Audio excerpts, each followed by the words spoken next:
台湾蔡小伟表示，为了提升台南托育服务，尤其托育人员的需求端较欠缺，加上流动率高，会影响囡仔被照顾的品质。所以认为，包括恢复体检费用补助，以及人员做了久，也是投保薪水达到标准，以及受托需要加付出心力的身心障碍等项目，拢需要奖励。律师局长嘛明确表示，相关的奖励金都在研议当中。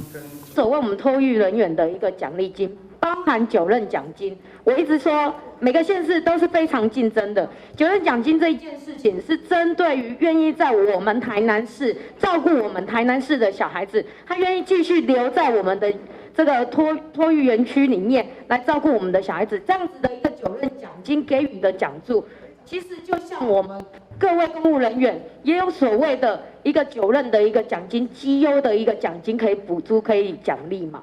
相对的，我们的托育人员，我认为也必须要有这个包含我们所说的投保薪资的一个达标奖金。我们都不希望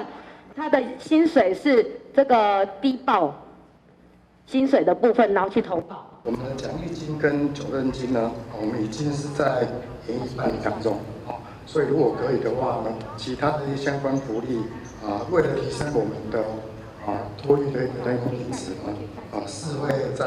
来做。那其实呢，我们在2012年4月6号已经有召开了准公托的托育品质